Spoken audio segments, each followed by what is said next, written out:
I gotta find this.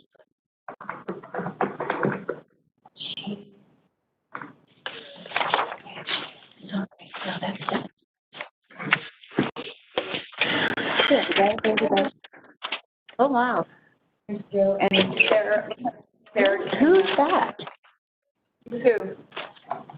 Dan Lister. Dan? Hello. Hello, what are you doing? Are you ripping up papers over there or something? That's right. I'm trying to get rid of evidence. I'm just kidding. No. Okay, there you are. I see you big and live now. Okay. Okay, we're on. We're on? We're on. Good. Now I don't know the rest of those words, but. Good morning, or We're good not on- afternoon. We're not on here Oh, we're not on there yet. Let me do that, and then I'll go get the sign. Okay. And I will turn the camera on. It's on. Good afternoon. It is Thursday, July 16th. All three commissioners are here. Monica Reeves is doing our deputy clerk duties. And we have a WebEx, and this is a public hearing to consider a request by Jason Knott for a short plot for Knott subdivision. That's case number SD 2019-0029. And there is an action item with this also. So, who we have signed up? A couple on the sign-in sheet, and then we'll get the folks online. Okay. Jason Knott, John Stossage, Dan Lister, Sarah Kimmel. Do you swear or affirm the testimony you give will be the truth, the whole truth, nothing but the truth? So help you God? Yes. I do. Sarah? Yes. Are you going to testify? No. Okay. Thank you. Okay. Dan? Thank you, Madam Chair. Dan Lister for Planner 2 for DSD. Before you is a request for a short plat. In this case, we're just reviewing the preliminary plat portion of it today. The request is a subdivision dividing a 6-acre-ish size parcel into 3 lots. This was something that was rezoned and received a comprehensive plan amendment back in 2019, I believe. They've already got the rezone to a conditional rezone to, or no, a full rezone to rural residential, and then also redesignated for residential use. Before you is the request. It's the vision is 3 lots. The first lot, as you see on the screen, kind of in a reddish color, that has an existing house on it, an existing driveway that goes to Melba Road. And then the other 2 lots would be served by an access easement, kind of shown to in this location here on your screen. It's an easement that they have an agreement with the irrigation company to share, so they would use that as access. It also serves as a protection to the canal that goes through there. The average lot size for this is 2.10 acres, so it's well within the approved zone. It will be served by individual wells and septic systems. Irrigation will be provided. They have irrigation rights through Boise Project Board of Control. Gravity irrigation will be provided to each lot via 10-inch pipe. Drainage will be maintained on site and directed towards storm drainage ponds, as you see on the properties on each property, which would be maintained by the ownership. Before I go any further, this was reviewed by all the affected agencies. There was no issues or comments. The applicant has met all their requirements. We have a letter from Boise Project Board of Control who's found this plat to be consistent with what they're requesting. The staff is recommending that the board approve this because it does meet all it's in conformance with all our requirements and state requirements. The staff and the Planning and Zoning Commission recommended 5 conditions of approval, as you see on the screen. The applicant has already actually met all those. They've put all the infrastructure in already. They already have a water users maintenance agreement for the irrigation. They have the road users maintenance agreement already recorded between the two lots. And they made all the corrections required by our engineer and surveyor.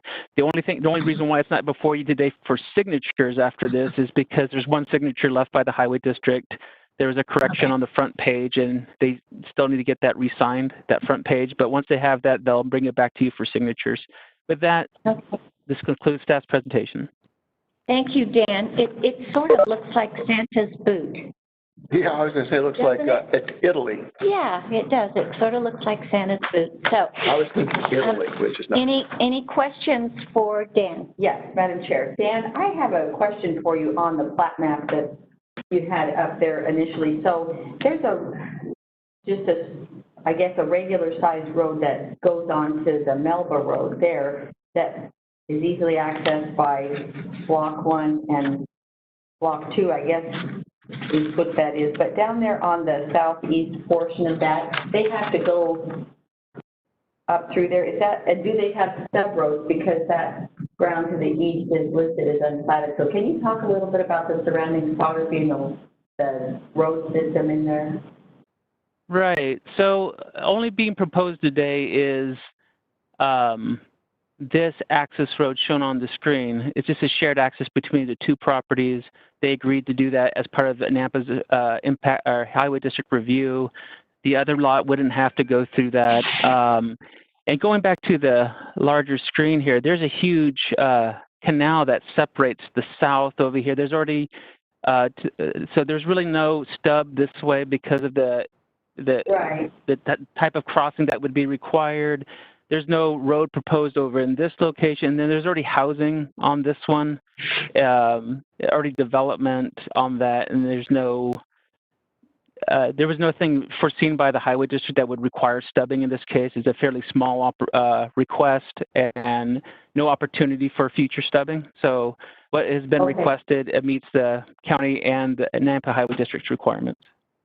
And I appreciate that. I had this backwards. I guess I thought the road access was between that small piece on the corner there. Or the borders between the red and the number 2.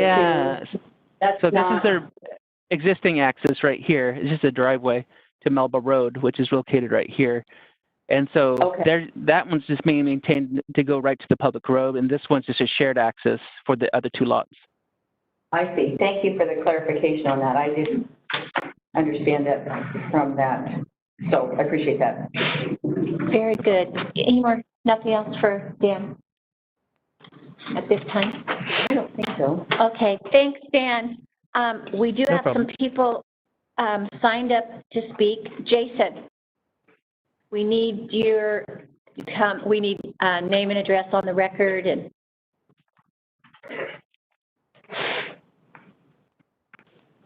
Jason Knopf, 6385 Melba Road, the big city of Melba.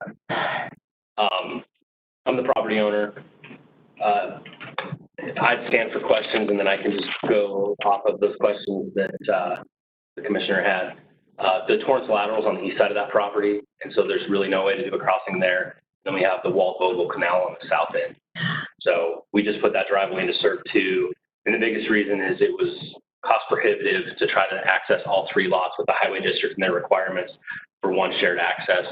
The cost of what they required was too much. So we went with the 2 driveways. Yeah, if you go more than 2 homes with Nampa Highway District, what they want, and also the fire department out there, it gets pretty spendy. So, hey Dan, would you put there? Go. That's you read my mind. I was going to ask you to put that very slide up there. So that shows the shared driveway. Yeah. And so when I had the engineering done, so the lot, I'm keeping my house in lot 1. Lot 3 is the back corner that has a circle drive on it. And my friend's buying that lot when and if this is approved and done. And so when we did the engineering, we knew where he wanted to put his house. So we engineered the whole driveway to meet the fire department standards and everything to just kind of save a step down the road. You leave a little loop there so you can get in and out. It's actually already in to meet the requirement. It's in, and we have the engineer out. We have the letter from him that we It was installed to his satisfaction. Stormwater ponds are in, irrigation pipes in. Oh, you're ready to go. It's, if it wasn't for the highway district and them being the only entity that wants a signature on page 1, we had to add a note for the recorded instruments. We needed to change note 7 for the county surveyor to clarify on some setback, and we had a typo in the legal description. So those 3 things couldn't obtain that signature again. They signed the back sheet, and I have their signature from about 3 to 4 weeks ago, the first time, and then those little typos along the way. Or we have all of them and all the infrastructure's done, and both parties that have those lots, I believe, are ready to close, and they want to build homes. Good. Yeah. So, Okay. but I'm standing for any questions. Madam Chair, so lot 1 actually has 2 access, a dual access at that north end and then. No, it just comes off of Melba Road, and so on the top of that picture, you can see there's like a little square, and then there's some trees. So yeah, right there where Dan's, that comes right up the property line, and then my house is on the back, and there's my fire department turnaround's in front of my house. It's big enough there to meet their requirements. And maybe I said it wrong, it's lot 2, that one at the northeast corner, that one will have 2 access. They don't have access off of my driveway. There's no easement from lot 1 onto lot 2. I keep asking the same question, but I don't understand it. So you have something that goes in there, but there's no access for him. That strictly serves lot 1. Yes. Okay. Thank you. And then how big is that? Is it a lateral that runs down there, you said? So the Torrance lateral is on the east side of the property. So on the right side of the picture, it's like 4 foot wide, 3 foot deep. And then the wall Vogels behind is on the south end of the property. And it's a full Big canal. Yeah, it's big. Do they don't have water year-round, though? Who's that? Do both of them have water year-round? So we just have our irrigation water rights. There was 3 acres of water right associated with the property. Okay. And I asked Boise Project to just divide it equally amongst the 3 properties. So Okay. we'll each have 1 acre of water right. And then, I don't know if Dan has the detail, but basically across the south end of the property, the head gate's on the bottom right corner of the lot. So we put an irrigation pipe across the south end, and then that first boundary line that heads towards the north, that irrigation line comes up that boundary line to be able to serve all 3 lots. And then we maintain the historic delivery. The neighbors to the west transfer their water rights off that head gate to another one when they put a big pivot in. Okay. But they would have the ability in the future if they wanted to transfer them back. So we maintain the historical delivery for them also. Okay, do those, now the eastern lateral and then the big one on the bottom, are they have water year-round? No. No, they Just irrigation. turn that off, okay. And any more questions for I Karen? don't have any more questions. It's pretty clear. I think you've done your homework and Yeah. We tried. everything's ready to go. You're ready to go, yeah. Madam Chair? We don't often have people come in here that say, we've already done this, already done that, and have Dan say, there's 5 conditions and you've already met them. That's phenomenal. Dan's been good. He's been, hey man, make sure you get this stuff done. So Yeah. We got to be in know. line. Yeah. Yes, Madam Chair, Dan, I know that this is documented in the record for planning and zoning, but there is Exhibit 5 in there. You never did find anything on record that is an airstrip there, is that right? Through the chair, so this was discussed at the Planning and Zoning Commission meeting when that letter came in. Staff looked deep into the history of his lots that he has and could not find an airstrip, no aerial, no documentation. Talked to neighbors around there, people who lived in that area. They know nothing about an airstrip. I looked at old conditional use permits that were on one of the sites for I believe it's a racetrack, and there was no identification at that time of an airstrip. So staff could not find any information. That's what we told the Planning and Zoning Commission as well. There was just no information about an airstrip in that area. Okay, I just wanted to make sure we'd address it at our meeting. Thank you. Madam Chair. yes. If, Dan, can you pull up that one, this the aerial overview, and I can speak to it? So, Bonita Lane in the bottom right corner, you can see the kind of dirt. It's a flat motorcycle track. So supposedly this airstrip went through the south end of Mr. Klein's property down about where the motorcycle track is. When they got their conditional use permit for that, they never mentioned their airstrip. I went to the city of Melba and I talked to them. Hey, do you guys have any record? They're like, we don't know anything about it. I've been out there for 20 years. I moved out there in 2000. never seen a plane land on that property, and I've been there for 20 years. So I tried to help Dan with that and do some due diligence, and I couldn't find anything either. Thank you for the testimony that you put on record, so somebody comes back, we can say that we did vet that question out. Okay, nothing else? Thank you. Thank you. John Stosich? Dosage. Stosich. Yeah. Name and address, please. Yes, John Stosich. Address is 6579 Blue Ox Lane, Melba, Idaho.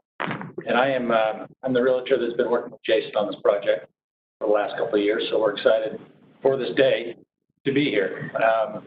Just really wanted to give my support for the project, and that hopefully everything goes smooth. We can have a condition on obtaining that signature, and away we go. Yes, there you go. I agree with you. I have no questions. I have no questions for John. Thank you very much for taking the time to be here.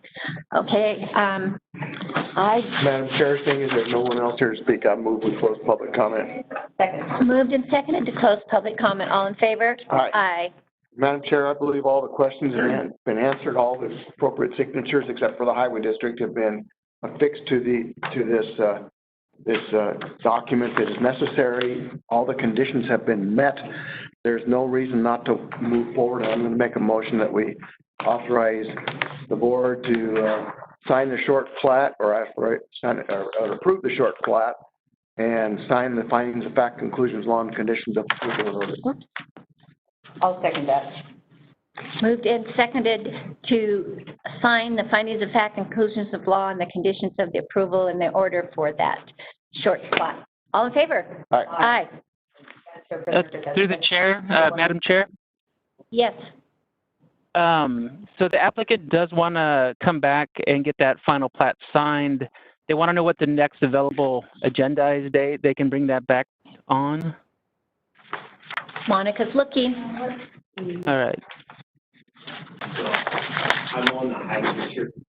Oh, okay. On July 30th. Okay, I'll have that final. so after that, Yeah. okay. How about Friday, July 31st at 10 o'clock? Perfect. Okay. Great. Very good. You got that, Dan? Yep. Sounds good. Thank you so much. No problem. Have a good Nothing day. else? You too. That will conclude this meeting. Thank you. We'll see you on the Good to see ya. 31st. Don't join the county. For another 5 months. You guys been sitting in the yet? Oh, always.